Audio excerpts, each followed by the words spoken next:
I'm Juno Maren, 24 years old. Until 3 months ago, I believed that love meant giving everything and asking for nothing in return.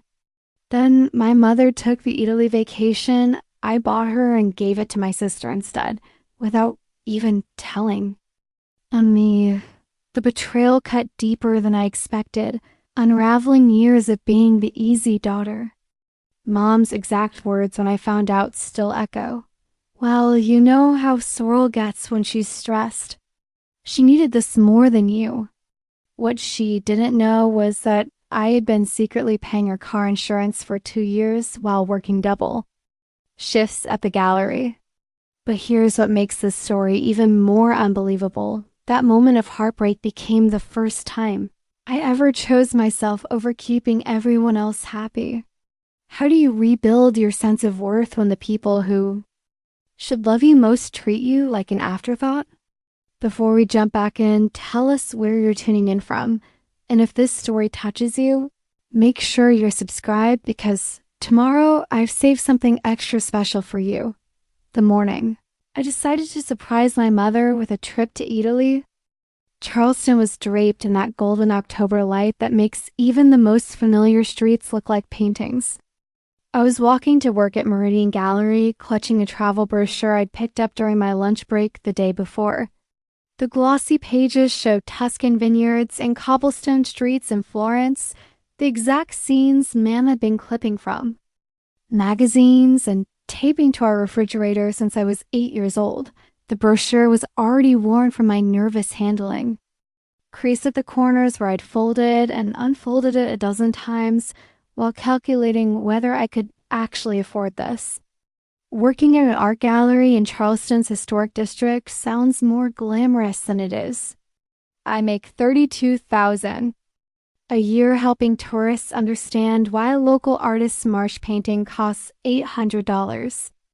But I've been saving for months, skipping dinners out with friends and buying generic groceries, all for this moment. Our house on Rutledge Avenue had been home for 20 years, ever since Mom moved us there after Dad left. It's in narrow Charleston. Single house painted pale yellow, with a side porch that faces the neighbor's magnolia tree. The front steps always creak on the third board up, and the screen door has never closed properly since Hurricane Hugo. But it's ours. And Mom has filled every corner with reminders of the life she's built for us. Walking into the kitchen that morning, I found her standing at the stove making her famous cinnamon coffee cake, not because it was anyone's birthday, but because it was Tuesday and she believed ordinary days deserved something special too. Her dark hair was pulled back in the same messy bun she'd worn every morning for as long as I could remember. With gray streaks she'd stopped bothering to cover after turning 50. She was humming something under her breath, probably an old song from the radio. "Morning, baby," she said without turning around, the way mothers do when they've developed supernatural awareness of their children's presence. "Coffee's ready, and there's orange juice if you want it fresh."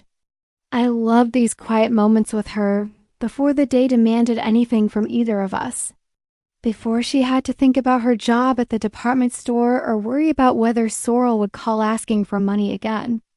Before I had to smile at gallery visitors and pretend I didn't mind that my own paintings stayed hidden in my bedroom closet. "Mom," I said, pulling the brochure from my purse, "I have something for you." She turned, wiping her hands on the dish. Towel she'd had since my childhood, white cotton with tiny strawberries that had faded to pale pink. Her eyes lit up with that particular brightness that comes from someone who doesn't expect surprises anymore. "What's this about?" she asked, but she was already smiling the way she did when she was trying not to get her hopes up.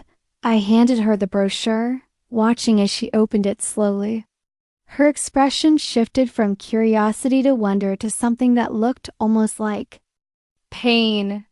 For a moment, she just stared at the pictures of Italian countryside, her fingers tracing the images like she was trying to touch something just out of reach. "Juno?"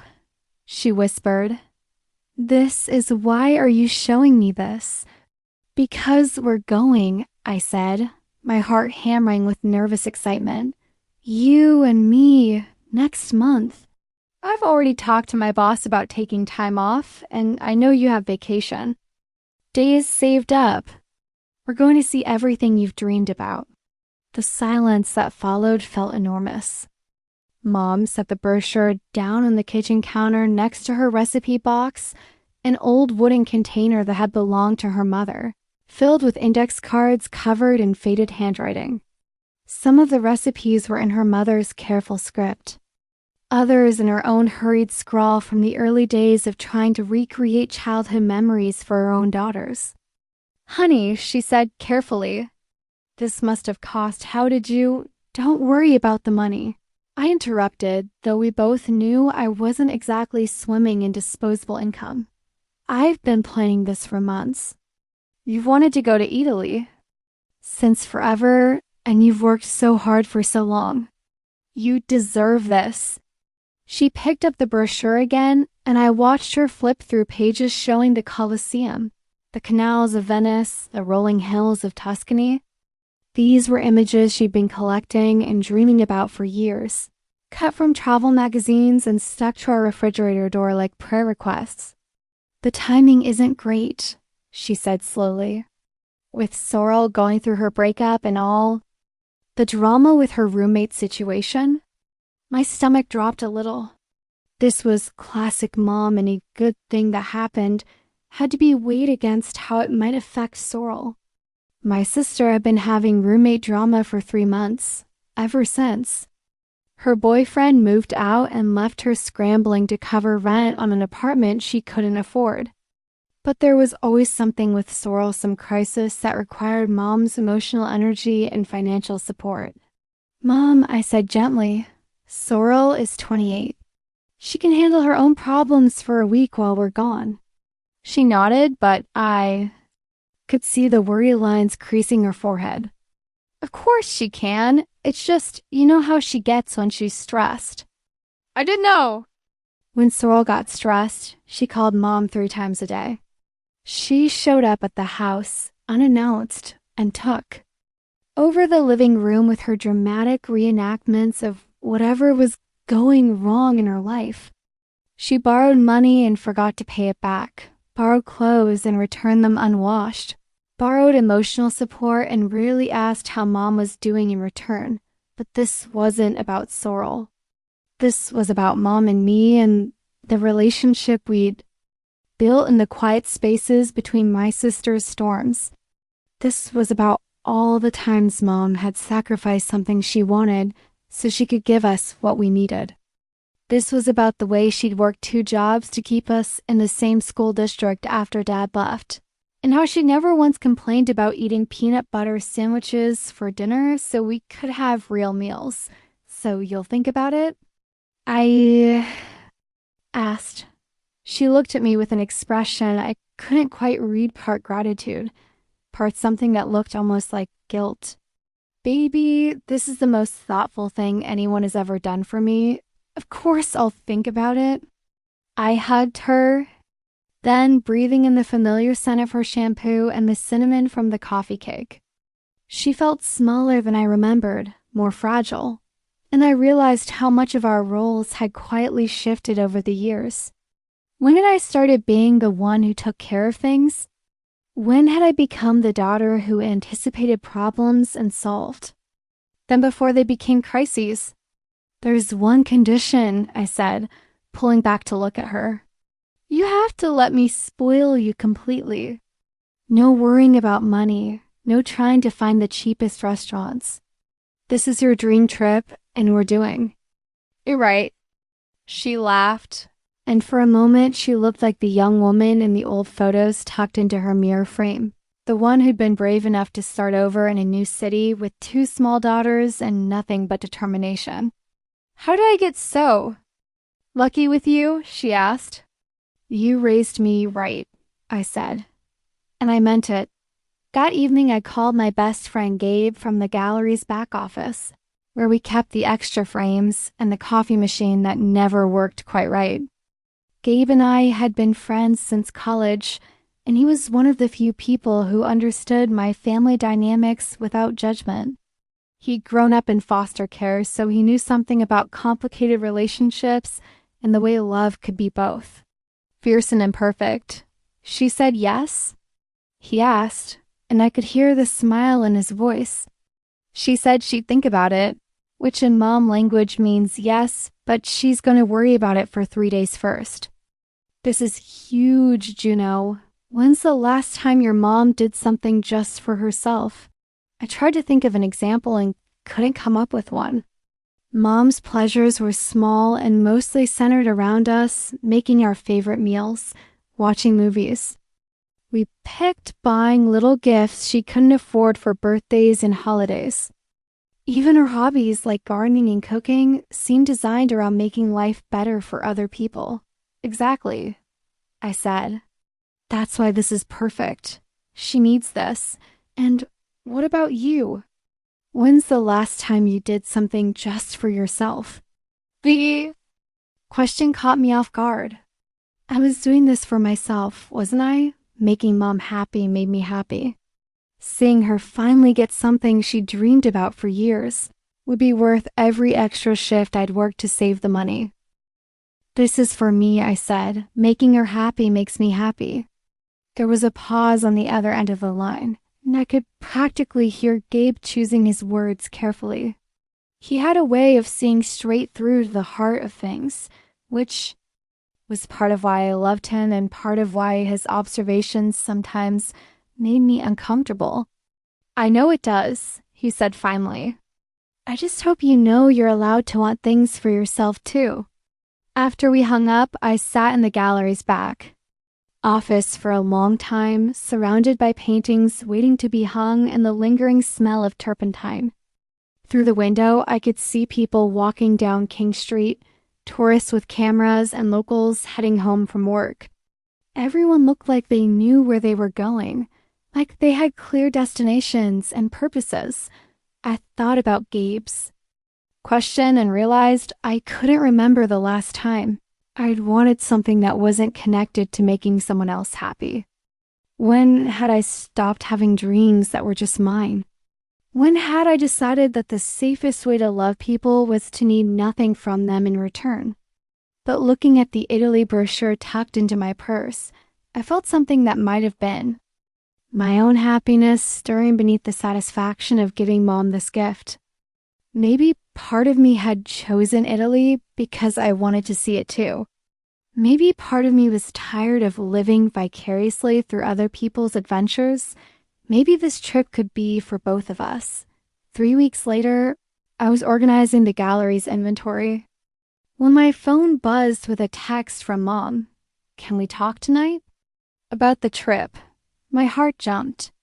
I'd been waiting for this conversation, watching her flip through the brochure at breakfast and catch her looking at flights on her laptop when she thought I wasn't paying attention.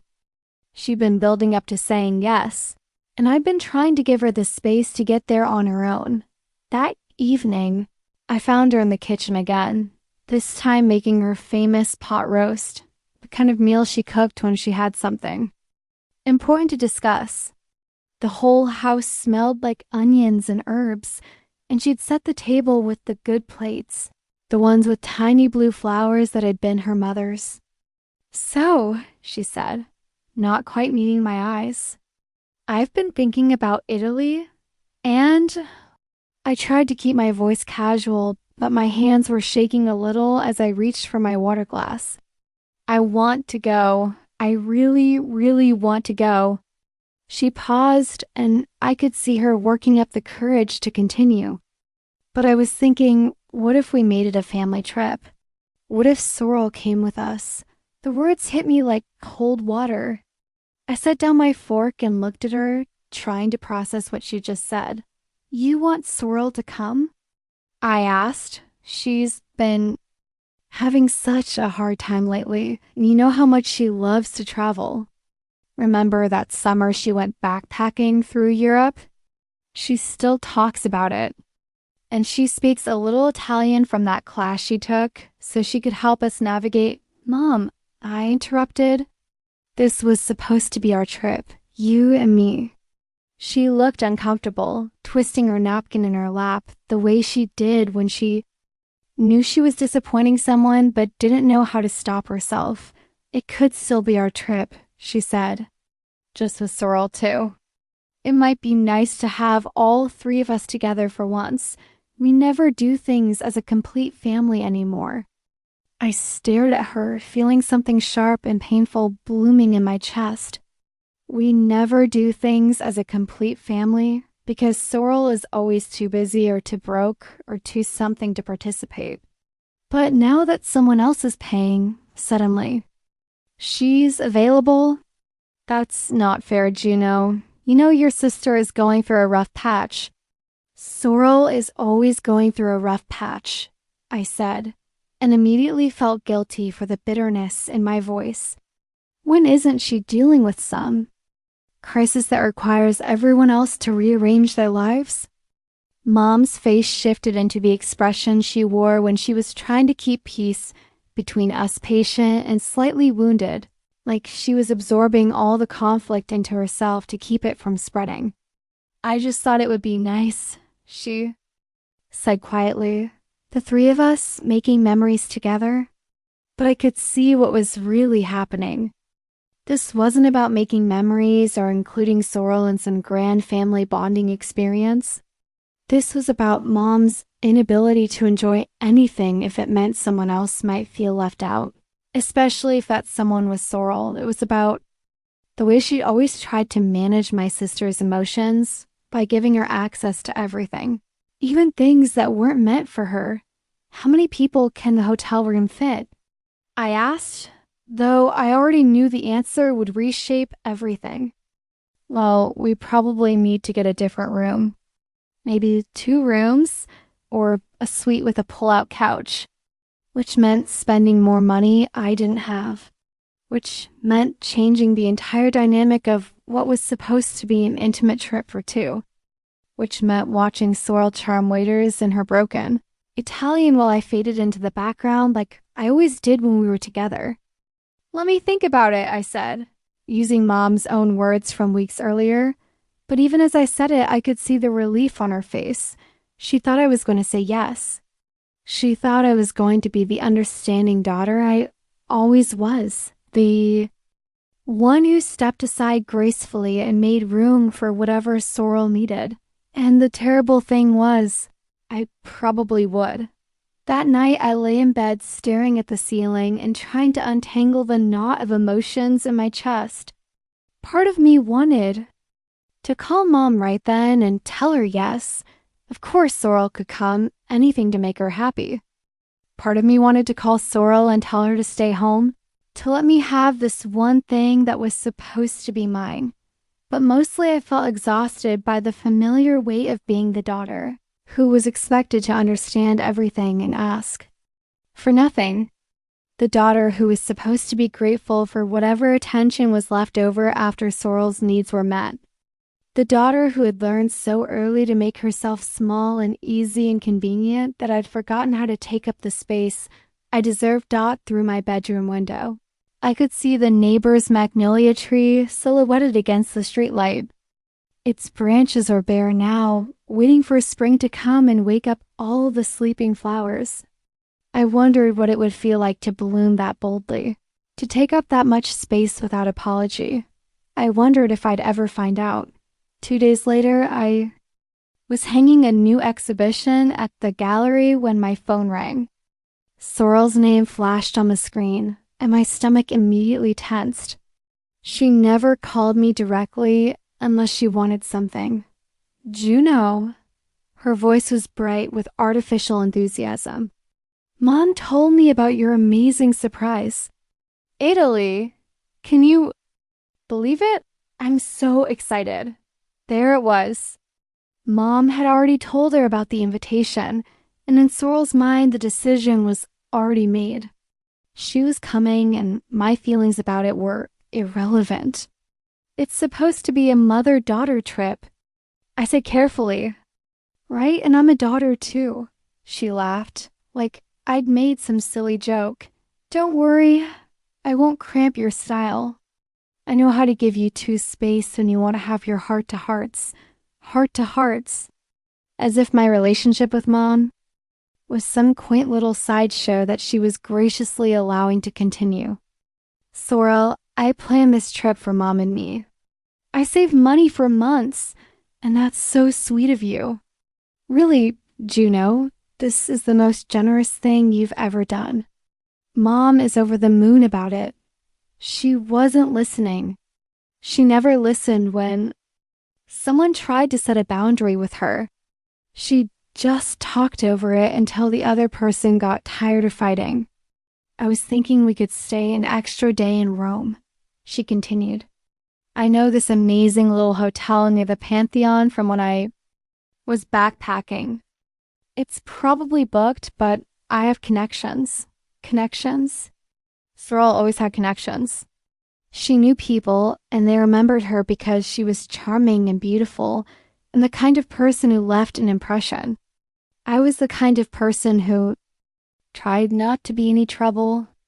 The trip is already planned, I said. Plans can change. That's what makes traveling fun, being spontaneous, going with the flow. You're always so rigid about everything, Juno. This could be good for you. Rigid. There was the word she always used when I wanted something to go the way I'd intended. When I made plans and expected them to be respected. When I didn't immediately bend to accommodate whatever new direction she wanted to take. I have to go, I said. I'm at work. Okay, but we should all get together soon to plan. Maybe this weekend? I can bring wine and we can look at guidebooks. Oh, and I should probably start taking Italian lessons again. Do you think 3 weeks is enough? Time to get conversational?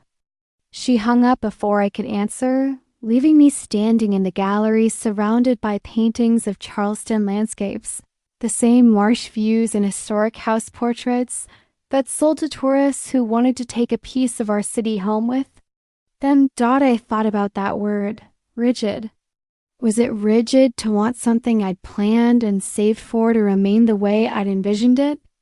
Was it rigid to want one trip that wasn't reorganized around my sister's preferences and connections and spontaneous additions? Or was it rigid to expect that love should mean getting to have things that were yours sometimes? That evening, I found Mom and Sorrel in our living room, the coffee table covered with guidebooks and printouts from travel websites. They'd been planning without me, and seeing them bent over maps of Rome and Florence felt like discovering that a party had been going on all along and no one had thought to invite me. Juno? Mom looked up with guilty excitement. Come see what we found. Sorrel knows about this amazing cooking class in Tuscany where they teach you to make fresh pasta and pair it with local wines. I sat down on the edge of the couch, looking at the papers spread across the table. Everything was different from what I'd originally planned. The quiet hotels I'd researched had been replaced with bustling places in city centers. The peaceful mornings I'd imagined were now packed itineraries, full of group activities and social experiences. What about the places we talked about? I asked. The little hotel in Siena, the garden tour in Florence?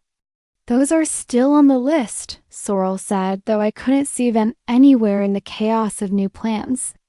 We just added some more exciting options. You'll love the cooking class. It's supposed to be life-changing. Life-changing. I wondered what kind of life change I was supposed to be hoping for. Because sitting there, watching them reorganize my gift into something unrecognizable, I was already feeling something shift inside me. Something that might have been the beginning of anger, though I wasn't sure I was allowed to feel that. When do we book everything? Mom asked. I can take care of the cooking class and the extra hotel nights. I don't want you paying for more. Then you already have, sweetheart. Actually, Sorrel said, I was thinking I could contribute too. To make it fair. I could cover the wine tours, maybe some of the meals. This was what always happened. Sorrel stepped in and made grand. Gestures offering to contribute to things that had already been planned and paid for by someone else. It made her look generous while actually costing her very little, because she knew that by the time the bills came, she'd have some reason why she couldn't follow through. "That's sweet of you," Mom said, "but Juno already budgeted for everything." "Right. But that was when it was just 2 people. With 3 of us, the costs add up differently. Plus, I want to pull my weight. I'm not some charity case." She said it with a laugh, but there was an edge underneath. Sorrel hated being reminded that other people paid for things she couldn't afford, even when she was actively benefiting from their generosity. "We should probably talk about the sleeping arrangements too," Mom said. "I looked into upgrading to a suite, but it's pretty expensive. What do you think about sharing rooms?" I thought about sharing a hotel room with Sorrel, listening to her talk on the phone with whoever she was dating that week, watching her take over the bathroom with her elaborate skincare routine, having to negotiate everything from when to wake up to where to eat breakfast. "Maybe we should just stick with the original plan," I said. The silence that followed felt loaded. Mom and Sorrel exchanged a look that I recognized, the same expression. They'd shared countless times when I was being difficult or selfish or rigid. "Juno," Mom said gently, "I thought you wanted this to be a family trip, but I hadn't wanted it to be a family trip. I wanted it to be our trip, Mom's and mine. I'd wanted quiet mornings and long conversations and the chance to see her face. When she walked into a museum she'd dreamed about for 20 years. I'd wanted to take care of her the way she'd always taken care of everyone else. Instead, I was going to watch Sorrel charm our way into restaurant reservations and make friends with other travelers and turn our peaceful vacation into another stage for her personality to shine on. "I think I need some air," I said, standing up. "Juno," Mom started. "It's fine," I said quickly. "You two keep planning. I'll be back." I walked out onto the front porch and sat on the steps, listening to the familiar sounds of our neighborhood. In the evening, dogs barking, television shows playing through open windows, the distant hum of traffic on Rutledge Avenue. These were the sounds of home, but sitting there, I felt like a stranger in my own life. My phone buzzed with a text from Gabe. "How is the Italy planning going?" I stared at the question, trying to figure out how to answer it.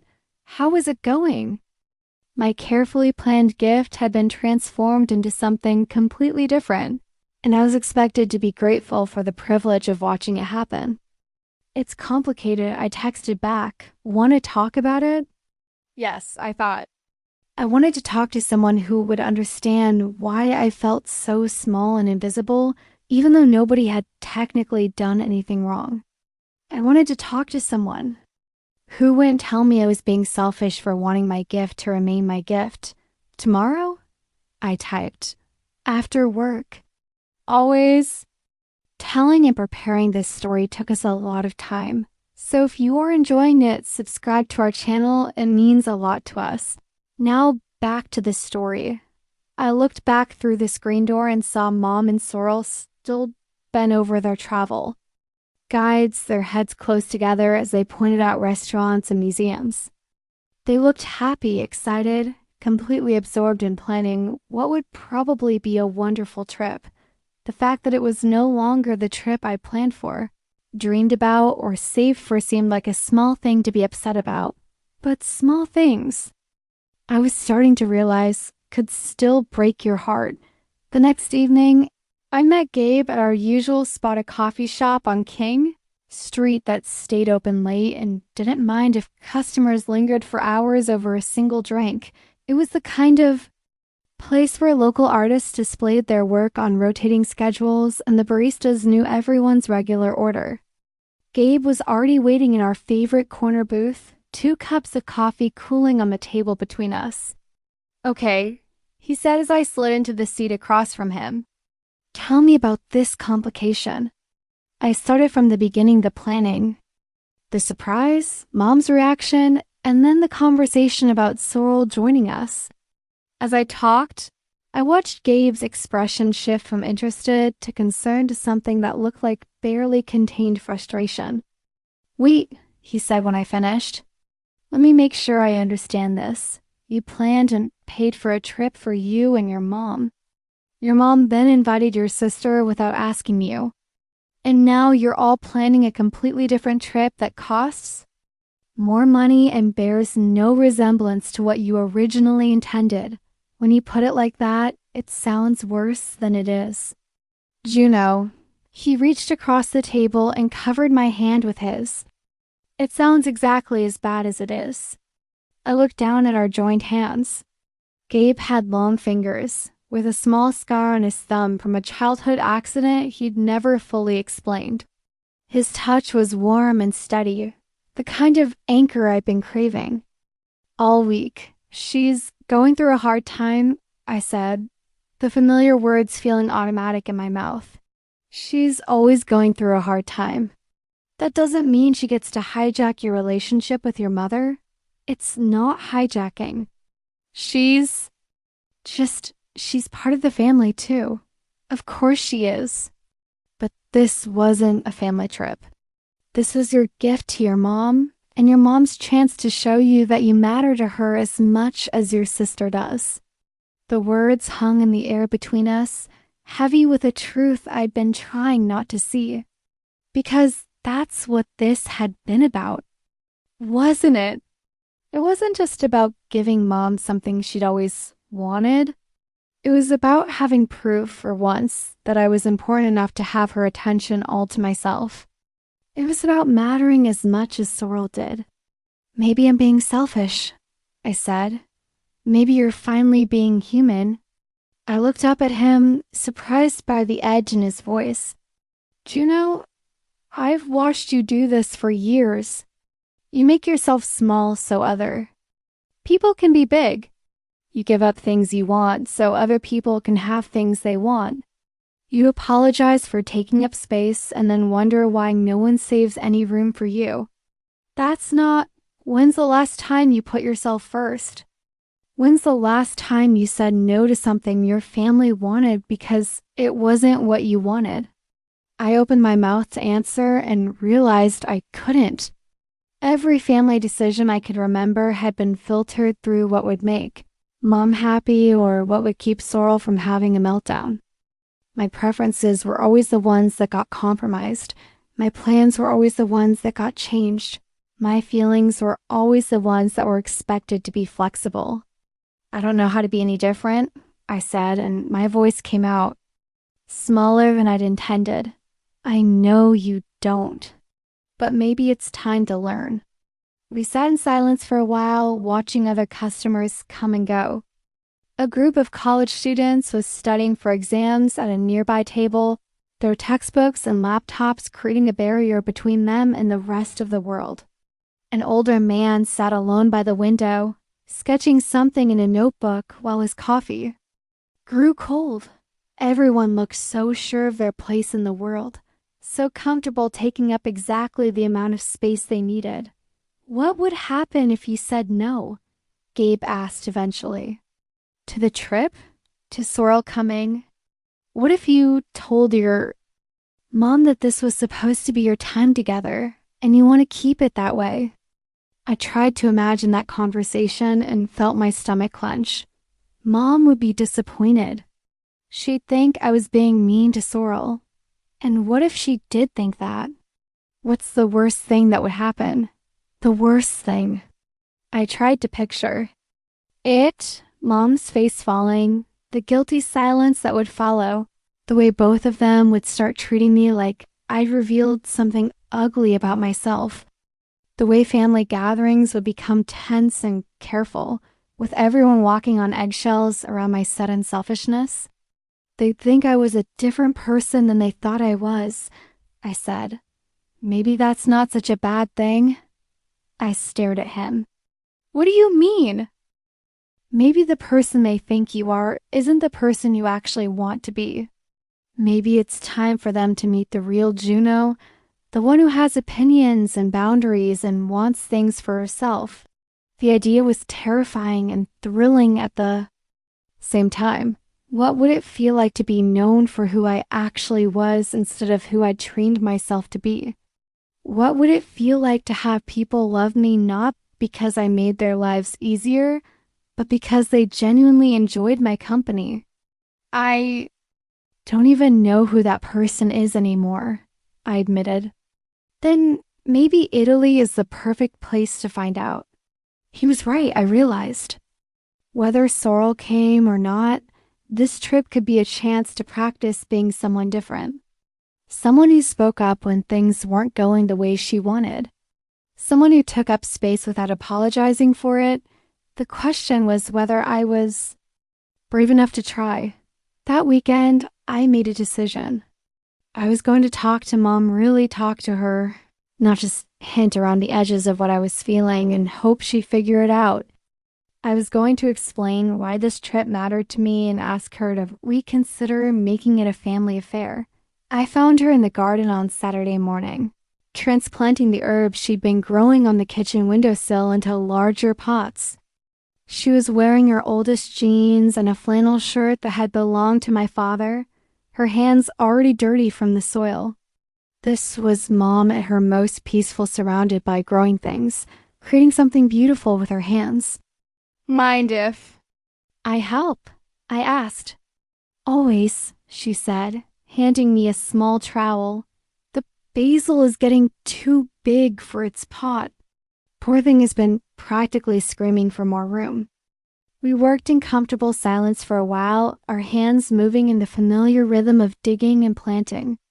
The October air was crisp but not cold, with that particular quality of light that made everything look like it was posing for a photograph. I could hear the neighbors' wind chimes tinkling softly and the distant sound of children playing in a nearby yard. Mom, I said finally, I want to talk to you about Italy. Her hands stilled for a moment, and I saw her shoulders tense slightly. Of course, sweetheart. What's on your mind? When I planned this trip, I pictured it being just the two of us. I've been looking forward to that, to having uninterrupted time together, to seeing your face when you walk into the places you've dreamed about. She continued working with the plants, but I could tell she was listening carefully.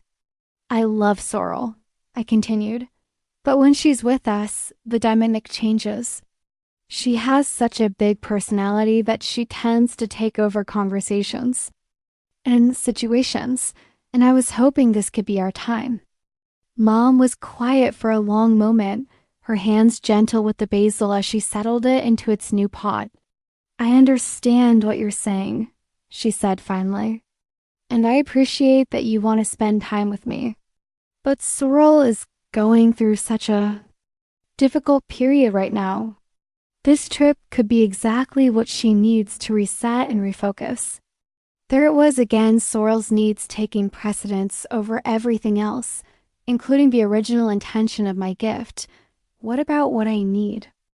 I asked, and immediately felt guilty for the question. Mom looked up at me with surprise, as if the idea that I might have needs that conflicted with Sorrel's had never occurred to her. What do you mean, honey? I mean, I saved money for months to make this happen. I researched hotels and planned an itinerary and imagined us having this experience together. And now it's turning into something completely different, and I'm supposed to be happy about it because it's what Sorrel needs. That's not, Mom started, then stopped herself. I didn't realize you felt that way. I feel that way a lot, I said, the words coming out before I could stop them. I feel like my wants and preferences always come second to whatever crisis Sorrel is dealing with. And I go along with it because I don't want to be the daughter who causes problems. Mom set down her trowel and really looked at me for the first time since we'd started talking. Juno, you're not the daughter who causes problems. You're the daughter I can count on. You're steady and thoughtful and generous, and you make everything easier for everyone around you. But what if I don't want to make everything easier? What If I want to be the daughter whose needs matter too? The question hung between us like something fragile and dangerous. I'd never said anything like this before, never directly challenged the family dynamic that had been in place for as long as I could remember.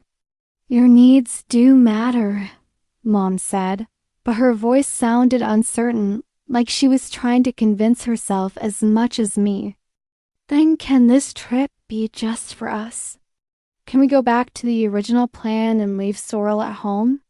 I watched her face as she processed the request, and I could see the war happening behind her eyes.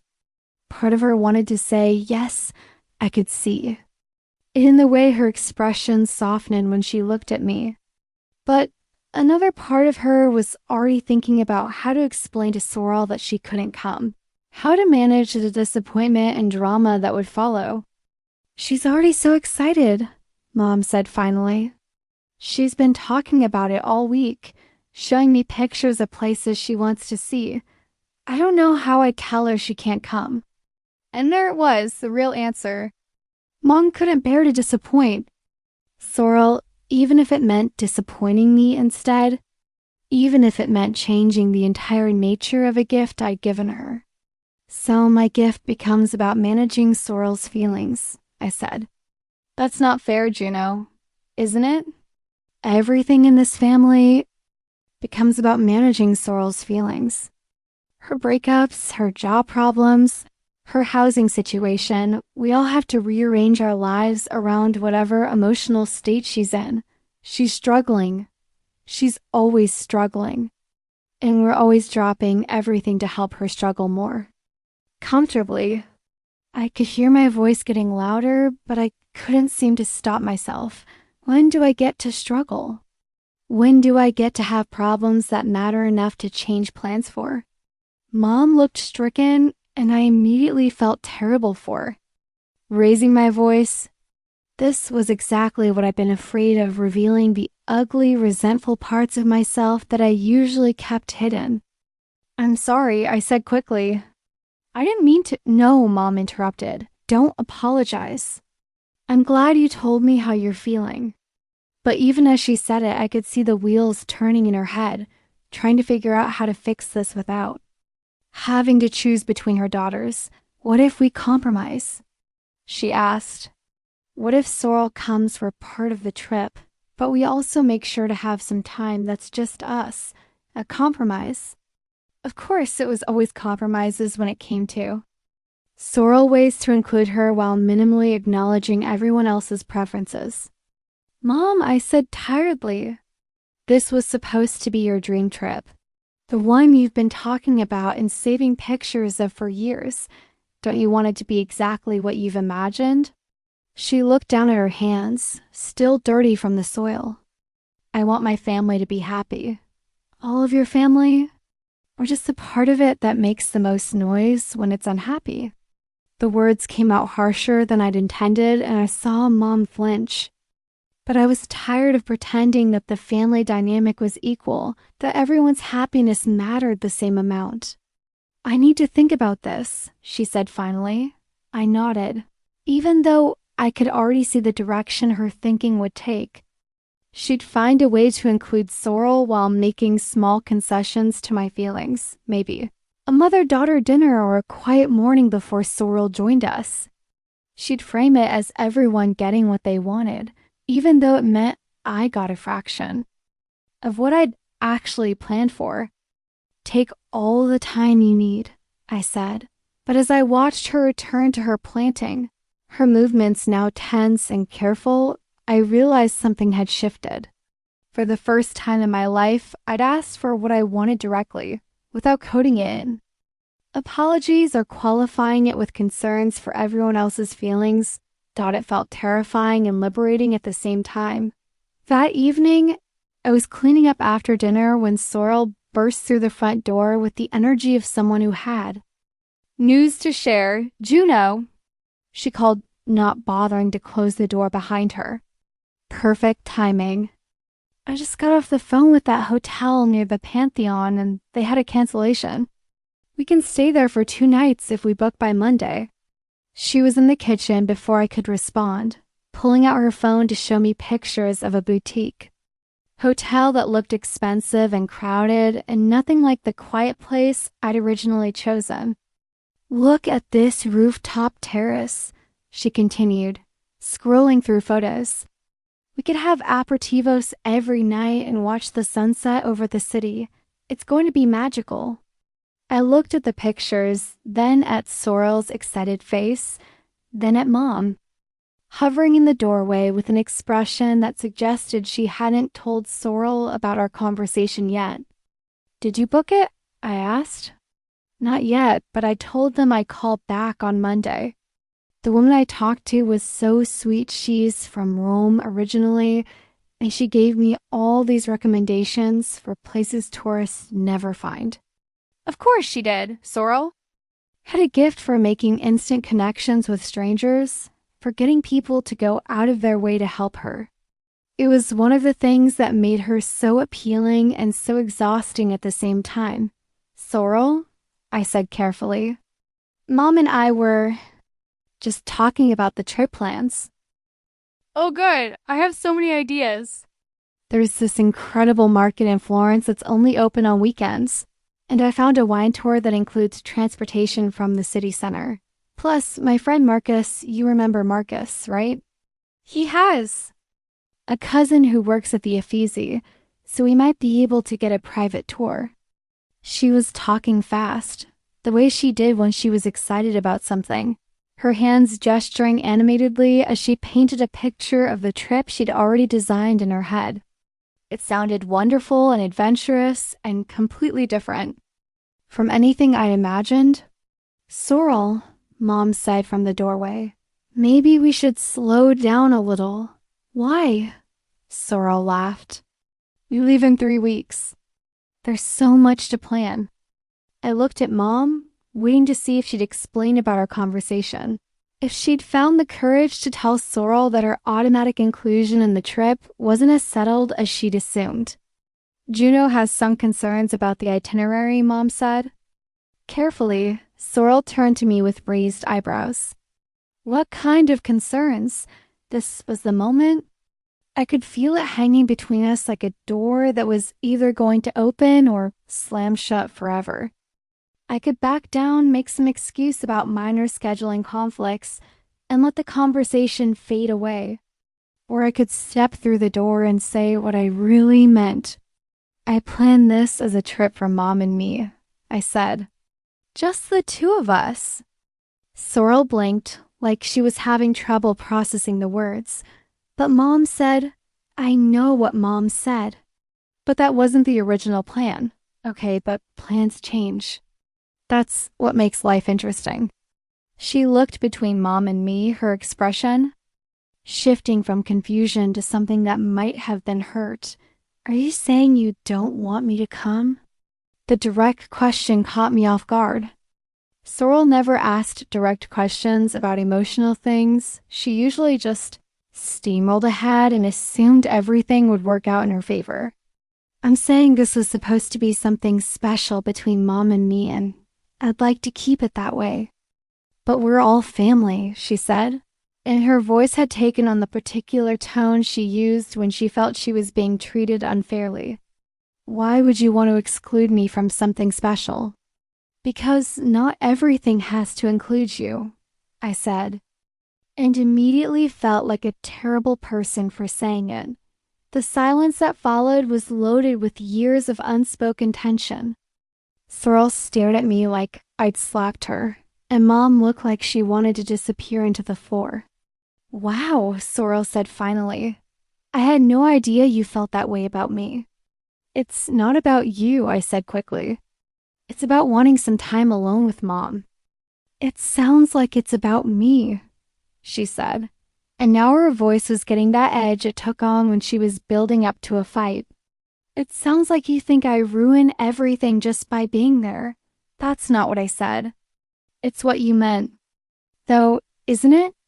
Poor Sorrel with her big personality, taking up all the oxygen in the room, making everything about herself. She was putting words in my mouth, but they weren't entirely wrong. That was exactly how I felt sometimes, though I never intended to say it so directly. Sorrel, Mom said, stepping into the kitchen. Let's all take a breath here. No, I want to understand this, Sorrel said, her eyes still fixed on me. Juno apparently thinks I'm some kind of burden who ruins family experiences by existing. I'd like to know how long she's felt this way. I don't think you're a burden, I said, though the words felt weak even as I spoke them. Then what's the problem with me coming on a family trip? Because it's not a family trip. The words came out louder than I'd intended. It was a gift from Mom, from me, and it was supposed to be our time together. Our time, Sorrel repeated. Like I'm not part of this family? Like you're not part of every single thing that happens in this family, I shot back. Like maybe just once, something could happen that isn't designed around your needs and preferences? Sorrel's face went white, and I realized I crossed a line I couldn't uncross. My needs and preferences, she said slowly. You mean like needing emotional support during the worst breakup of my life? Or preferring not to be homeless when my roommate decided to move out without telling me? That's not what I meant. Or maybe you mean like that time I needed help with rent because my boss cut my hours, and Mom offered to help even though you thought I should just figure it out on my own? I felt heat rising in my cheeks. I never said that. You didn't have to say it. I could see it on your face every time Mom wrote me a check or let me stay here when I was between apartments. You think I don't notice the way you look at me when I'm going through a hard time? Sorrel, please, Mom tried to interrupt. No, this is good, Sorrel continued, her voice getting stronger. I'm finally understanding the family dynamic here. Juno is the perfect daughter who never needs anything, and I'm the screw-up who ruins everything. Is that about right? You're not a screw-up, I said, but my voice sounded hollow. Then why do you resent me so much? Why does the idea of spending a week with me in Italy sound like torture to you? I stared at her, trying to find words for feelings I never let myself fully acknowledge. How could I explain that it wasn't about her being a screw-up, but about her being so much more vibrant and compelling than I was?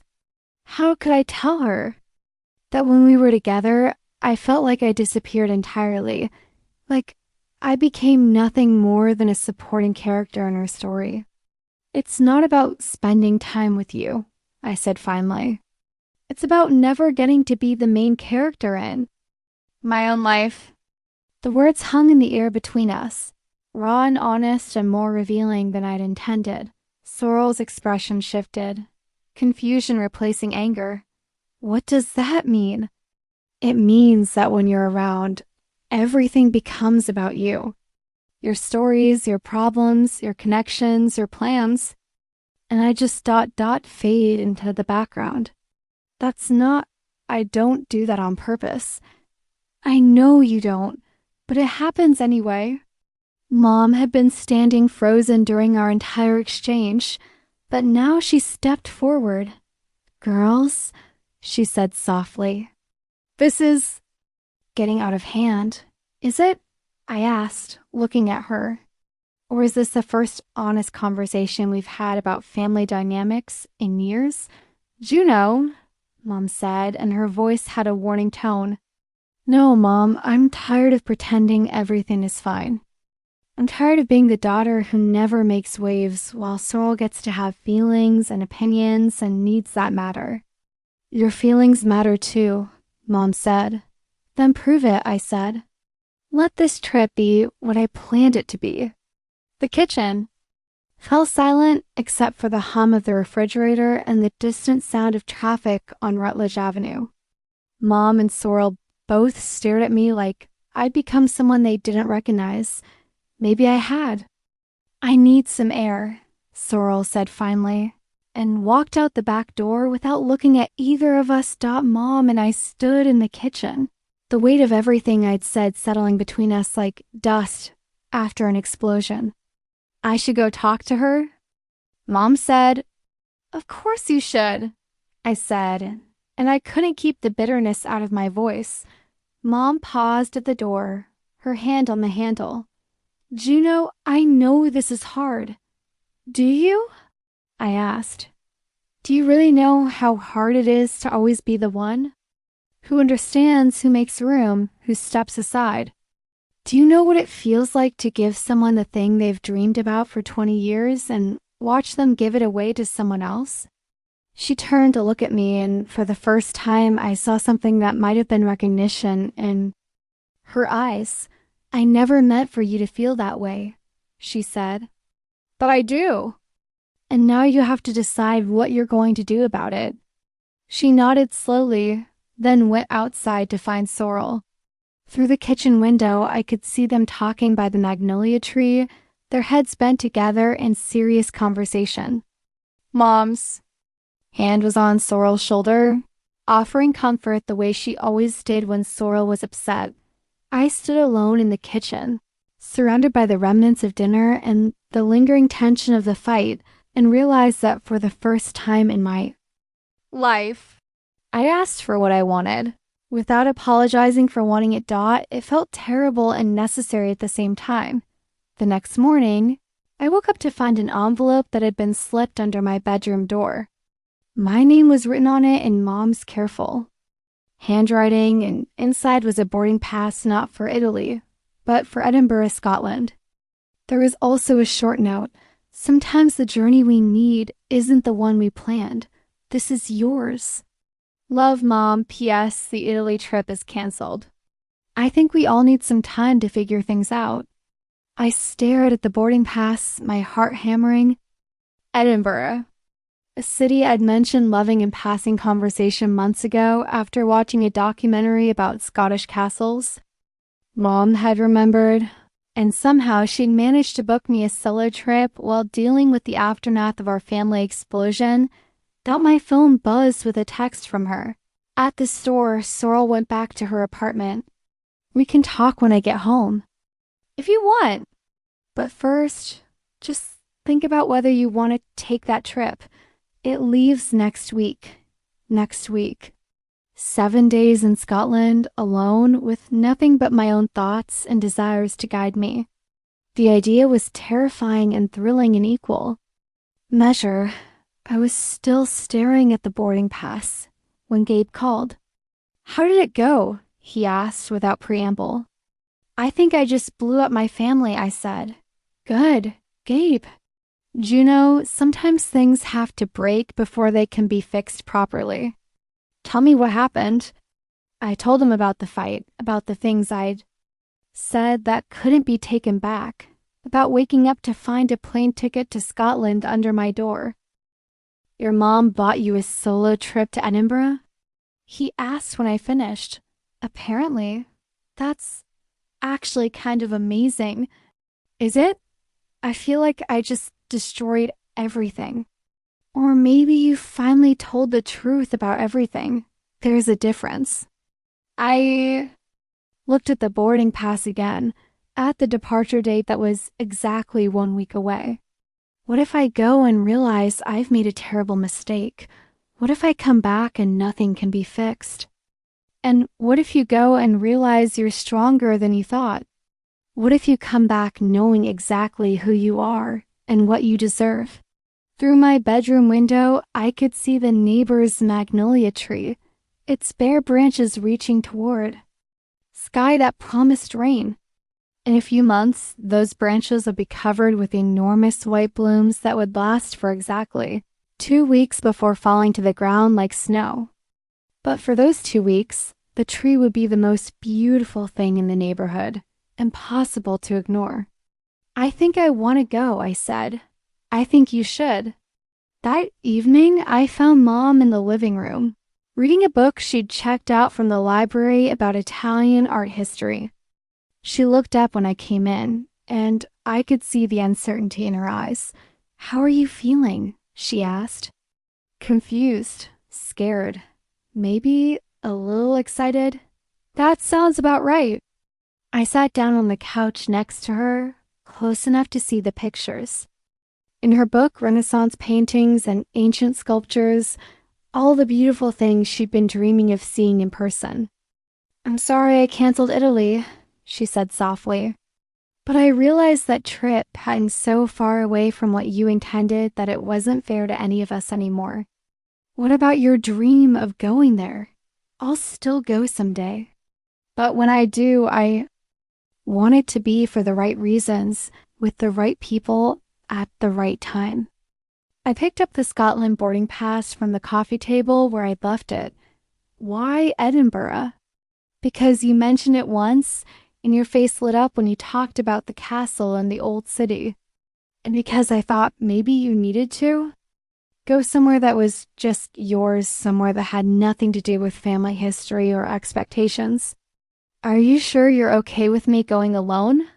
She smiled, and it was the first genuine smile I'd seen from her in weeks. "Honey, I'm proud of you for going alone. It's about time you had an adventure that belonged entirely to you. What about Sorrel? Is she ... Are we going to be okay?" Mom was quiet for a moment, choosing her words carefully. "Sorrel is hurt, but she's also thinking. I think last night was the first time anyone had ever told her directly how her behavior affects other people. It wasn't easy for her to hear, but maybe it needed to be said. I feel terrible about some of the things I said. You should apologize for the way you said them, but not for the feelings behind them. Those feelings were valid even if the delivery was rough." I leaned against her shoulder, breathing in the familiar scent of her shampoo. "What if this changes? Everything between us?" "I hope it does," she said, smoothing my hair the way she had when I was little. "Some changes are long overdue." That night, I called the number on the boarding pass and confirmed my seat. I researched hotels in Edinburgh and found a small bed and breakfast near the castle that looked charming and completely different from anywhere I'd ever stayed. I made a list of museums and gardens and bookshops I wanted to visit, places that appealed to me for reasons that had nothing to do with anyone else's preferences. For the first time in years, I was planning something that was entirely mine. Night before my flight to Edinburgh, I couldn't sleep. I kept thinking about all the ways the trip could go wrong getting lost in a foreign city, feeling lonely and homesick, realizing I wasn't brave enough to travel alone after all. But underneath the anxiety was something else, anticipation. For the first time in my adult life, I was about to do something purely for myself. I was packing my suitcase when there was a soft knock on my bedroom door. I opened it to find Sorrel, standing in the hallway, holding 2 cups of tea. "Can we talk?" she asked. I hadn't seen her since our fight 3 days earlier. She looked tired, with dark circles under her eyes and her hair pulled back in a messy ponytail. But her expression was softer than it had been that night in the kitchen. "Of course," I said, taking one of the cups. We sat on my bed, cross-legged, like we used to do when we were teenagers and shared this room. The space felt smaller with both of us in it, but not uncomfortable. "I've been thinking about what you said," Sorrel began. "About feeling like you fade into the background when I'm around." "Sorrel, no, let me finish." "I need to say this." She took a deep breath. "I think you're right. I think I do take up a lot of space, and I never really considered how that might affect you." I stared at her, surprised by the directness of the admission. "I don't do it on purpose," she continued. "But I realize that doesn't make it okay. I've been so focused on my own problems and feelings that I never stopped to think about yours. I should have said something sooner," I said, "instead of letting resentment build up. Maybe, but I also should have been paying attention. You're my sister, and I love you, and I hate that I've made you feel invisible." I felt tears prick at the corners of my eyes. "I love you too, Even when I'm frustrated with you, I love you. I know. And I'm sorry about the Italy trip. I was so excited about being included that I didn't think about what it meant to you to have that time with Mom. It's okay. It's not okay. It was your gift, your plan, your dream of connecting with Mom, and I just bulldozed right over it. Because that's what I do. We sat in silence for a moment, sipping our tea. Outside, I could hear the familiar sounds of our neighborhood settling in for the night. Can I ask you something? Sorrel said. Sure. Do you really think I'm selfish, like fundamentally selfish, as a person? I considered the question carefully. I think you're used to being the center of attention, and sometimes you forget that other people have needs too. But I don't think you're malicious about it. She nodded slowly. I've been thinking about that. About how I learned to be the loudest person in the room because it felt like the only way to get what I needed. But maybe I kept doing it even when it wasn't necessary anymore. Maybe we both learned unhealthy patterns, I said. I learned to be invisible, and you learned to be impossible to ignore. God, we're a mess, aren't we? We're a work in progress. She smiled at that, the first real smile I'd seen from her in days. So, Edinburgh, are you excited? Terrified, I admitted. But yes, also excited. You're going to have an amazing time. And you're going to come back different, stronger. How do you know? Because traveling alone changes you. It forces you to trust yourself and make your own decisions and take up space without apologizing for it. It's exactly what you need. I looked at my sister, really looked at her, and saw something I'd been missing for years. Under all the drama and chaos and attention-seeking behavior, she was someone who understood what it meant to be lost and to find yourself again. She'd been doing it her whole life in her messy and perfect way. I'm going to miss you, I said. I'm going to miss you too. But I'm also proud of you for doing this. After she left, I finished packing with a lighter heart. The fight with my family had been painful, but it had also cleared the air of years of unspoken resentment and misunderstanding. We weren't fixed relationships this complicated didn't heal overnight, but we were finally being honest with each other, and maybe that was enough to start with. The next morning, Mom drove me to the airport in unusual silence. We were both nervous, I think her about letting me go alone, me about actually going. But as we pulled up to the departure terminal, she turned to me with tears in her eyes. I'm proud of you, she said, for speaking up about what you needed, for planning this trip, for being brave enough to go alone. I learned from the best, I said, squeezing her hand. Have the adventure you deserve, baby. And remember, you don't have to be anything other than exactly who you are. As my plane lifted off from Charleston, I pressed my face to the window and watched the familiar landscape shrink below me. The city where I'd lived my entire life, the family who'd shaped me, the patterns I'd learned and relearned and finally begun to question, all of it growing smaller and smaller until it disappeared into the clouds for the first time in my adult life. I was completely alone with myself. It was terrifying and liberating and exactly what I needed. Edinburgh welcomed me with gray skies and cold wind that made me pull my jacket tighter as I navigated the cobblestone streets from the airport. The city was everything I'd imagined from the documentaries, ancient and mysterious, with narrow alleyways that seemed to hold centuries of secrets. My bed and breakfast was tucked into a row of Georgian townhouses, and my room had a window that looked out over the castle perched on its volcanic rock. That first night, I sat by my window with a cup of tea and called Gabe. "How is the solo travel life?" he asked. "Weird," I admitted, "but good weird.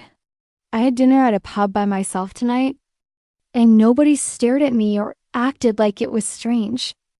I'm starting to think Americans make a bigger deal out of eating alone than the rest of the world does. What else? I walked for hours today, just wandering, following streets that looked interesting, ducking into shops whenever I felt like. I didn't have to check with anyone or compromise on where to go next. How does that feel? I thought about it. Like I'm remembering who I am when nobody else's needs are influencing my decisions. And who is that person? Someone who likes quiet bookshops and doesn't mind getting lost. Someone who wants to sit in gardens and sketch. Things she finds beautiful. Someone who's perfectly good company for herself. Over the next week, I discovered that traveling alone suited me in ways I hadn't expected. I could spend an entire morning in the National Gallery without feeling guilty about taking too long. I could choose restaurants based on what sounded good to me, not what would make everyone happy. I could have conversations with strangers, the elderly woman in the botanical gardens who told me about the best walking trails, the bookshop owner, who recommended a novel by a Scottish author I'd never heard of. Most importantly, I could just be. I didn't have to manage anyone else's emotions or anticipate their needs or make myself smaller to accommodate their personalities. For the first time in years, I took up exactly the amount of space I needed and no less. On my fourth day, I was sketching in Princess Street Gardens when an older man sat down on the bench next to me. "That's lovely," he said, glancing at my drawing of the castle. "Thank you," I said, not stopping my work. "You're American?" "Yes, from Charleston." Beautiful city I visited once, years ago. "What brings you to Edinburgh?" I considered the question.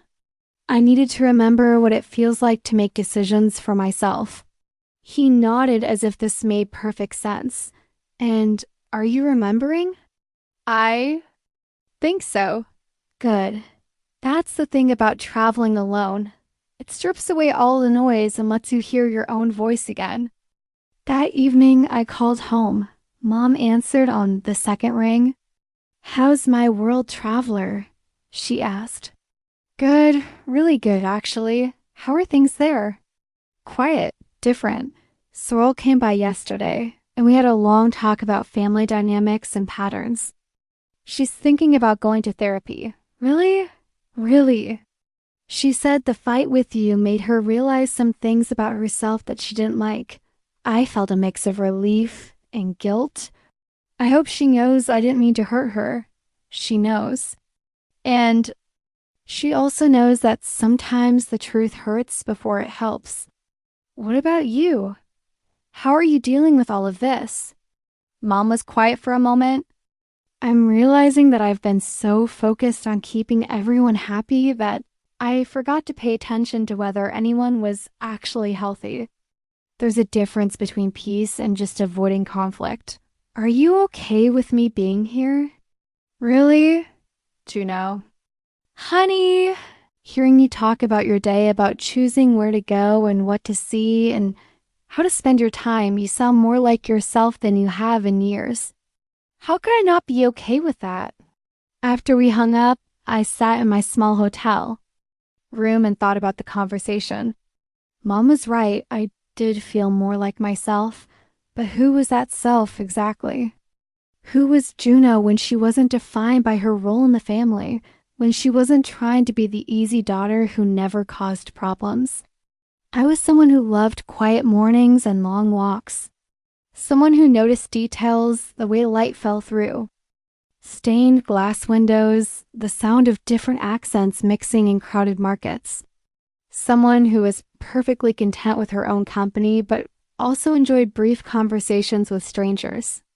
Someone who was braver than she'd given herself credit for. On my last full day in Edinburgh, I climbed Arthur's Seat, the ancient volcano that overlooks the city. It was a challenging hike, and several times I considered turning back. But something kept pushing me forward, the same something that had gotten me on a plane alone that had made me finally speak up about what I needed. At the summit, I sat on the rocky outcrop and looked out over the city spread below me. Edinburgh looked different. From up there, smaller but also more beautiful, like a painting I could hold in my hands. I thought about the week I'd just had, about all the small acts of courage that had brought me to this moment. I pulled out my phone and called Sorrel. "Juno," she answered immediately. "How's Scotland?" "Amazing. Challenging. Exactly what I needed." "I'm so glad. Are you ready to come home?" I thought about it. Yes, but not because I'm running away from something anymore. Because I have things I want to share with people I love. Good, because we have things we want to share with you too. Like what? Like the fact that Mom and I have been talking every day since you left. Really talking about stuff we've never been honest about before. And like the fact that I started therapy yesterday. Sorrel, that's wonderful. It's terrifying, but yes, wonderful. My therapist says I have boundary issues and attention-seeking behaviors. Apparently, these are things people can work on. I laughed. Apparently, being overly accommodating and conflict avoidant are also things people can work on. Look at us getting emotionally healthy. Who would have thought? That night, I packed my suitcase with a mixture of sadness and anticipation.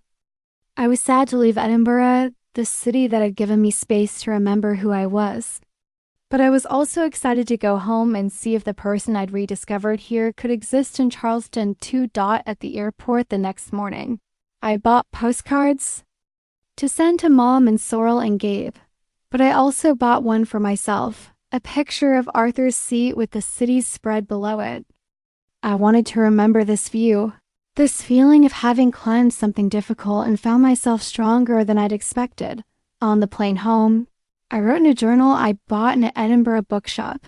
I came here thinking I needed to escape from my family, but I'm going home realizing I needed to escape from the version of myself I'd become within my family. There's a difference between loving people and losing yourself in the process of loving them. I'm still figuring out how to do one without the other, but at least now I know it's possible. The person I've been in Scotland, curious, independent, confident in her own company, she's not a different person from the Juno who lives in Charleston. She's just the version of me that exists when I'm not constantly worried about taking up too much space or asking for too much. I think the real challenge isn't traveling alone. It's learning to be alone with yourself even when you're surrounded by people who love you. It's maintaining your own voice even in harmony with others. As the plane descended toward Charleston, I could see the familiar geography of homes spreading below me. The harbor, the historic district, the neighborhoods where I'd grown up. It looked smaller than it had when I left, not in a diminishing way. It looked manageable, like a place where I could choose to build a life rather than just letting life happen to me. Mom was waiting for me at the baggage claim, and when she saw me, her face lit up with a smile that was purely joy. "You look different," she said as she hugged me. "I feel different, but still like me, if that makes sense." Perfect sense. As we drove home through the streets of Charleston, I told her about Edinburgh, about the castle and the gardens and the long conversations with strangers.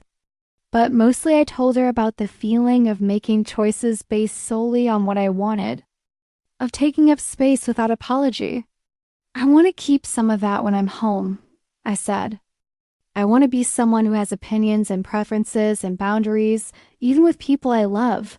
"Good," Mom said. "I want that too." When we pulled into our driveway, I saw that the magnolia tree was beginning to show tiny buds, the first hints of the spectacular blooms that would come in a few months. The tree had looked dead all winter, but it had been gathering strength for this moment when it would explode into impossible beauty.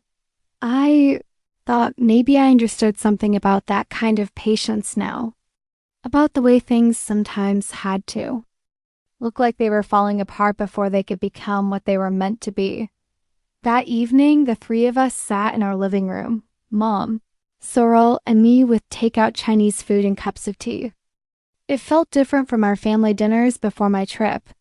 There was more space between us, but also more honesty. So, Sorrel said, I've been thinking about something while you were gone. What's that? I asked. Italy, Mom's dream trip. I think we should still make it happen, but differently this time. How do you mean? I mean, maybe we each plan our own version of it. Mom goes when she's ready, with whoever feels right for that trip. You go when you want to, the way you want to experience it. And I go when I can afford to pay for it myself, without anyone having to take care of me financially. I looked at her in surprise. You'd want to do that? I think I need to learn how to have my own experiences without automatically including myself in everyone else's plans. My therapist says it's about developing a sense of self or something. Mom smiled. I think that sounds perfect. And in the meantime, we can all practice having individual dreams that don't require anyone else's participation. Speaking of which, I said, I think I want to start painting again. Really painting, not just sketching in secret. What's stopping you? Mom asked. Nothing, I think. For the first time in years, absolutely nothing. That night, I unpacked my suitcase and found the postcard I'd bought for myself. I propped it up on my dresser next to the mirror where I got ready each morning. I wanted to see every day that view from the top of Arthur's Seat, the reminder of what it felt like to climb something difficult and discover I was stronger than I'd known. Over the next few months, our family found a new rhythm. It wasn't perfect. We still had moments of falling back into old patterns, still had conversations that required careful navigation. But there was more honesty between us, more space for each of us to be who we actually were. Sorrel started therapy and began working on what she called her protagonist syndrome, the tendency to make herself the center of every story. She was learning to ask questions about other people's experiences and to sit with discomfort instead of creating drama to distract from it. Mom started taking painting classes at the community center and joined a book club with women her own age. She was learning to have interests and friendships that existed independently of her daughter's needs. And I started painting again, not just sketching, but real paintings with oil paints and canvases and the mess and commitment that came with them. I painted landscapes I remembered from Edinburgh, but also scenes from Charleston that I'd never really seen before. It turned out I had a lot to say with colors and brushstrokes, things I'd been storing up for years while I was busy being easy. And accommodating Doc Gabe came to my first art show, a small group exhibition at the gallery where I worked. He stood in front of my painting of Arthur's Seat for a long time, smiling. This is what you look like when you're being yourself, he said. What do you mean? Confident, unapologetic, taking up exactly the space you deserve. 6 months after my trip to Edinburgh, I got a package in the mail with no return address. Inside was a travel brochure for Italy and a note, for when you're ready for your own Italian adventure. Love, Mom. I smiled and put the brochure on my refrigerator, next to a photo from Scotland and a sketch I made of the Charleston harbor. Someday I would go to Italy, but I would go when I was ready with people who wanted to experience it the way I wanted to experience it, or maybe I would go alone. The important thing was that it would be my choice. That evening, as I was cleaning up after dinner, Sorrel called. Are you busy Saturday? She asked. Depends. Why? I want to take you somewhere. As a thank you for the fight that changed my life. I laughed. Where? It's a surprise. But wear comfortable shoes and bring a sketchbook. Should I be worried? No. she said, and I could hear the smile in her voice. You should be excited. I'm finally learning how to plan things around other people's interests instead of just my own. Saturday turned out to be a day trip to Savannah, just the two of us. Sorrel had researched art galleries and quiet gardens, places she thought I would enjoy sketching. She didn't try to fill every moment with conversation or activity. Instead, she gave me space to observe and create, occasionally pointing out something beautiful she thought I might want to capture at the end of the day. As we sat in a cafe watching the sunset over the Savannah River, she said, "Thank you." For what? For teaching me the difference between being included and being invasive. For showing me that sometimes the most loving thing you can do is step back and let someone else be the main character. You're figuring it out, I said. We're both figuring it out. That night, driving home to Charleston, I thought about how far we'd all come from that morning when I'd first shown Mom the Italy brochure. The trip I planned had never happened, but something better had occurred instead. We'd learned to see each other more clearly, to love each other more honestly. I thought about the woman I'd been a year ago, so desperate to make everyone happy that I'd forgotten to check whether I was happy. So afraid of taking up space that I'd made myself practically invisible. So convinced that love meant self-sacrifice that I'd never learned to recognize when sacrifice was actually self-betrayal. She seemed like a different person now. That earlier version of myself. Someone I had compassion for but wouldn't want to be again. As we crossed the bridge back into Charleston, I could see the city lights reflecting on the harbor water. Home looked different now, not like a place where I was trapped by family expectations, but like a place where I was choosing to build a life. The difference I was learning was everything. Juno? Sorrel said softly, "Yeah? I'm proud of you. For going to Scotland, for speaking up about what you needed, for becoming someone who knows her own worth. I'm proud of you too. For doing the hard work of changing patterns that weren't serving you. I'm proud of us for figuring out how to be sisters without one of us disappearing in the process." I reached over and squeezed her hand. Me too. A year later, I did go to Italy, but I went alone on a trip I planned and paid for entirely myself. I spent 2 weeks painting in Tuscany, staying in small villages where I could work in olive groves and vineyard landscapes.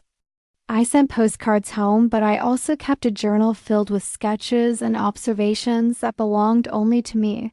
On my last day, I had lunch at a tiny restaurant overlooking the hills around Siena. The waitress was about my age, and when she saw me sitting alone with my sketchbook, she asked in broken English if I was an artist. "Yes," I said, without hesitation or qualification. "It must be wonderful," she said, "to have work that is so much yourself." I thought about that phrase, work that is so much yourself. That's what I'd found finally. Not just in painting, but in the entire project of being Juno. Work that was authentically mine. That came from the center of who I was, rather than from my attempts to be who other people needed me to be. When I got home from Italy, Mom was waiting with a new travel brochure, this one for Scotland. I thought maybe it was my turn to see what you found there, she said. "Are you thinking of going alone?" "I'm thinking of asking if you'd like to go with me." As two adults who both know how to take up space and how to give each other room to be themselves. I looked at the brochure, at the picture of Edinburgh Castle that had started my own journey towards self-discovery. Going back with Mom would be different from going alone, but maybe it could be beautiful in its own way. "I'd love that," I said. "Good, but this time we each pack our own bags and make our own lists of what we want to see. And if you want to climb Arthur's Seat again, I'll either come with you or find something else to do while you go alone." "Deal." As I write this, that trip is still 2 months away. But not worried about whether it will go according to plan. Because I've learned that the best trips, like the best relationships, are the ones where you're prepared to be surprised by what you discover along the way. The Italy brochure that started everything is still tucked into my mirror frame. Next, to the postcard from Arthur C. and a photo of Sorrel and me from our day in Savannah. They're reminders of different kinds of journeys, the ones we plan, the ones we stumble into, and the ones we take with people we love who are also learning how to love better. Sometimes I think about that morning when I decided to surprise Mom with a vacation, about how innocent and hopeful I was about what that gift would mean. I had no idea that offering her Italy would lead to me finding Scotland, that trying to give her a dream would teach me how to claim my own dreams. But maybe that's how the best gifts work. You think you're giving someone else what they need, and in the process, you discover what you need too. You think you're planning one kind of journey, and you end up taking another kind entirely. The important thing is that you're brave enough to go. It's been 6 months since Scotland, and sometimes I still wake up expecting to hear the wind off. The Firth of Forth instead of the soft rattle of live oaks against my bedroom window on Rutledge Avenue. Charleston is the same in the way only old cities are unchanged on the outside, even while everything inside you shifts beyond recognition. I don't mean that I'm a whole new person. That's something people say when they get a haircut or quit their job and want the world to clap. I'm still me. I still work at Meridian Gallery, still drink my coffee black, still cry at commercials where dads learn how to French braid. But something in me is sturdier now. Like Scotland didn't just give me space, it gave me structure. The first thing I did when I got home was repaint my room. Pale blue walls, soft gray trim, clean, uncluttered. I took down the magazine clippings from the refrigerator Italy sunsets, Florence cathedrals, cobblestones, and replaced them with one photo of Arthur C. and a small watercolor I made of the cafe in Dean Village.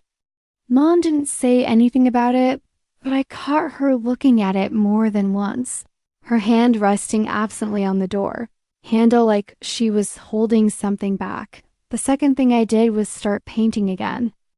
Not in secret this time. I brought my easel out to the side porch where the light is best in the mornings, and I didn't care if the neighbors saw me. There is something radical in doing your own thing without apology, especially when you've spent most of your life being polite and palatable. Sorrel came by on the second week I was home, holding a peace offering in the form of a matcha latte and a guidebook to Savannah. I figured we'd work up to Italy, she said. But I want to start small with something we plan together, just us. She was trying and I could feel the difference. She still talked fast and filled the room with her particular brand of sunshine, but she paused more now, left space, asked me what I wanted without rushing to fill the silence. We went to Savannah a month later. She wore a sundress and sneakers and let me pick every single stop on our itinerary. When I paused too long in a gallery, she didn't fidget. When I asked for 10 more minutes in a rose garden, she gave me 15. We shared ice cream and sunburns and a kind of tentative sisterhood I'd forgotten could exist between us. Back in Charleston, Mom signed up for a painting class at the community center. She came home from her first lesson with her cheeks flushed and a canvas that looked like a Monet had collided with a coloring book. "It's awful," she said, laughing. "But it's mine." I hung it on the fridge with a magnet shaped like a tomato, right where the Italy clippings used to be. Sometimes at night we still sit in the kitchen over cinnamon coffee cake, just the two of us. She doesn't talk about the trip that never happened, and neither do I, not directly. But we both know it was never about the Colosseum or the gondolas. It was about being seen, being chosen, being known, and little by little, we're learning how to give that to each other in real ways, without passports or promises we can't keep. One night, she looked up from her tea and said, "I wish I'd gone with you. Not to Scotland, necessarily, but somewhere. Just the two of us." I nodded. "There's still time?" "Because there is. That's the other thing I learned. Not everything has to happen now or be perfect the first time. Some relationships are like seeds that don't sprout until you stop standing over them waiting. You water, you walk away. You come back months later and find something green and improbable pushing through the dirt. The third thing I did when I got home was frame one of my sketches from Edinburgh and hang it in the gallery. Gabe gave me hell about it in the way only best friends can. "About time you stopped hiding," he said, hands in his pockets, head tilted like he was trying to memorize the way the lines of my drawing bent towards something sacred. A tourist bought it 3 days later. She asked if the artist had more work. I smiled and told her yes. There's more coming.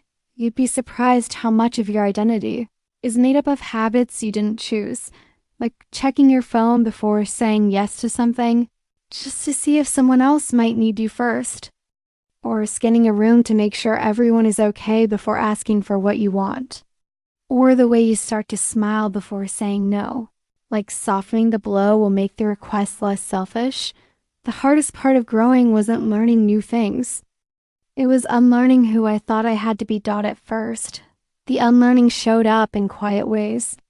I stopped replying to Sorrel's texts within 3 minutes. Not to punish her, just to prove to myself that I didn't owe anyone my constant availability. I stopped apologizing every time I had a boundary. I started saying sentences that ended with periods instead of question marks.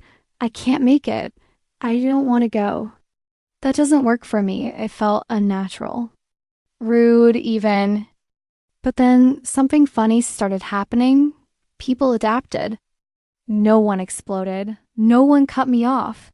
No one screamed, "How dare you be a person with opinions?" The world kept spinning, and I felt a little taller inside my own skin. Sorrel and I had another hard conversation in March. We were sitting on the floor of Mom's living room, sorting through boxes of old photo albums Mom had decided it was finally time to declutter. The kind of project that starts out noble and ends with everyone sneezing from dust and weeping over baby pictures.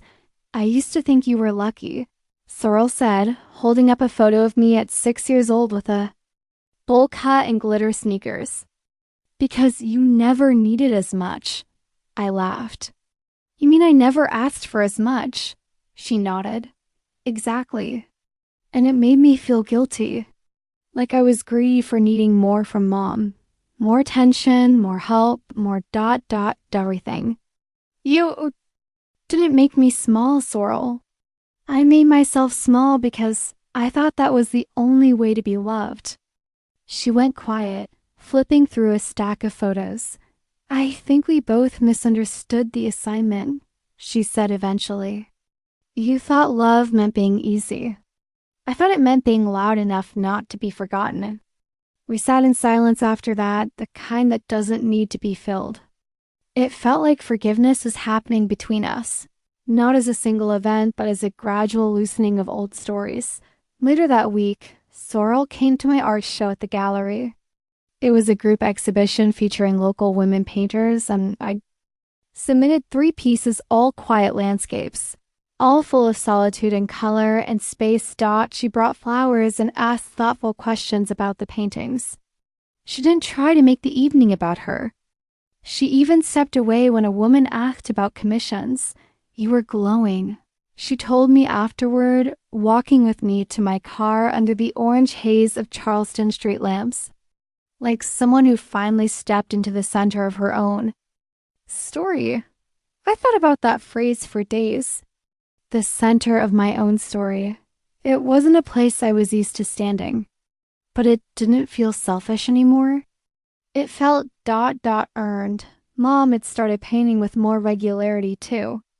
Every Thursday night, she brought home canvases and stories about the women in her class. Grace wears a beret to every lesson, she told me one night, even when it's 90 degrees. And Ruth paints only with her fingers, says brushes. Make her feel disconnected. It felt good to see her discovering joy that had nothing to do with being anyone's mom. Like we were both learning how to be whole people outside of our roles. One Saturday, I found her painting in the backyard, instead of the kitchen table. She dragged a chair out under the magnolia tree and was working on a still life of lemons in a chipped bowl. I didn't know you were painting today, I said, bringing her an iced tea. I didn't plan to, but the light hit just right. I thought, why wait? Why wait? The words echoed through me. That afternoon, I booked the trip to Italy. Not because I needed to prove anything. Not because anyone else was coming. Just because I wanted to go. I picked small towns instead of big cities. Rented a car. Found a workshop in Umbria that offered plein air painting and local wine. I didn't tell anyone until it was done, not out of secrecy, but because it felt like a gift I wanted to give myself without performance. When I finally told Mom, she lit up. Tell me everything. Where will you stay? What will you paint? Are you nervous?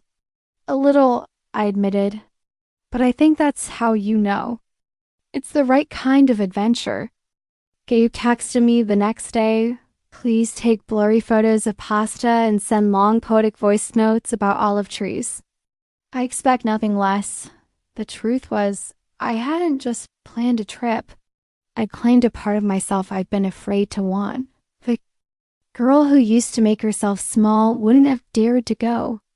But the woman I was becoming? She was packing sketchbooks and walking shoes and an entirely new story. I arrived in Italy on a Sunday morning in late April. The sky above Rome was impossibly blue, the kind of color that makes you believe in second chances. From the airplane window, the city looked like it had been built out of memory ruins tucked beside new apartment buildings, ivy climbing everything it touched, the streets curling like someone's handwriting. I didn't cry when I landed. I thought I might, but the tears didn't come. Instead, there was a deep, steady calm in my chest. Like I had nothing left to prove. I was here not because I needed to be someone new, but because I finally knew how to show up as myself. I stayed in a stone cottage in Umbria owned by an artist named Cecilia, who wore linen dresses and spoke in metaphors. The canvas only lies if you let it, she said on the first day of the painting workshop. Let it be honest with you, even when you're afraid of what it might reveal. There were 5 of us in the class, 2 retirees from Canada, a college student from Lisbon, and a man named Marco who painted landscapes with the quiet reverence of someone in love with stillness. We painted for hours in the fields, the smell of rosemary and warm soil rising with the afternoon heat. Sometimes I painted with my headphones in, listening to music that made my chest ache in the good way. Sometimes I painted in silence, letting the brush lead. No one asked me to explain myself. No one interrupted. No one needed anything from me but the truth of my eyes, my hands, my presence. One morning I set up my easel in a field of poppies. The wind kept tugging at the edges of the canvas, and the sun was too bright, but I didn't care. I painted the flowers not as they looked, but as they felt loud and fragile, wild and unapologetically alive. When I stepped back to look, I didn't think about whether it would sell or impress anyone or match someone's couch. I just thought, this is mine. That night, I FaceTimed Mom and held the painting up to the camera. It's beautiful, she said. You look like you belong there. I think I do, I said. We talked for a while about the colors and the hills and the homemade pasta Cecilia's mother made on Thursdays. About how Marco had shown me how to stretch my own canvas. and how I'd started dreaming in Italian even though I barely understood it. About how solitude didn't feel lonely anymore. It felt sacred. "I'm proud of you," Mom said. "I'm proud of me, too." And that felt like the real shift, not just being seen, but seeing myself. I spent 2 weeks in Italy. I visited small museums, sketched fountains, bought bread from the same woman each morning until she began to call me to Sorrel. I mailed Gabe a letter with a pressed flower taped to the corner and the words, "You were right." I didn't need a map. On the flight home, I watched the sun rise over the Atlantic and thought about what it meant to return, not to go backward, but to arrive again in the place you came from with different eyes. Because Charleston was waiting, yes. But so was everything I hadn't allowed myself to want before. A home that felt like mine, not just inherited. A voice I trusted enough to use. A life I chose on purpose. Sorrel picked me up at the airport. She'd made a playlist for the drive home called Juno's Renaissance, which was mostly indie folk and one rogue Beyoncé track she refused to explain. "I thought you might need a gentle landing," she said. "You know, emotionally. Thanks. And thanks for not redecorating my room while I was gone." "You're welcome. I only considered it twice." We laughed and it felt easy again, uncomplicated in a way that hadn't existed for years. She handed me a sketchbook I hadn't realized I'd left behind. "I looked through it," she admitted. "Sorry, I was looking for ideas for your birthday and I don't know. I just wanted to understand you better. And you feel things deeply, and you make beauty out of it. I used to think that was a weakness, but I don't anymore." She didn't say she was sorry, but she didn't need to. Sometimes growth sounds like humility. Sometimes it sounds like, "I finally see you." Back home, the gallery had saved a space for my Italy collection. Gabe had printed a sign for the exhibit, the distance between who we were and who we'd choose to be. I told him it was too much. He shrugged. "It's honest." Sold 3 paintings in the first week. The others I kept. Not everything has to be turned into something useful. Some things get to be just for you. Mom came to the opening and brought lemon cookies she made from an old recipe she found in Nona Cecilia's guestbook. Sorrel wore a dress I'd painted once from memory green with little white dots. And didn't make a scene. Gabe cried, but blamed the lighting.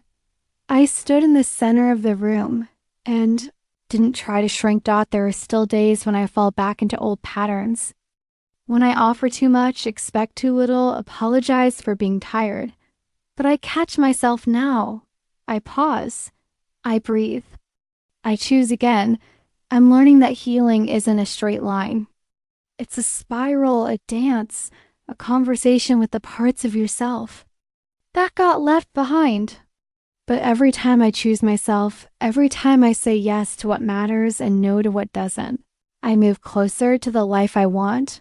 Sometimes I still walk to the kitchen and see the old Italy brochure on the fridge.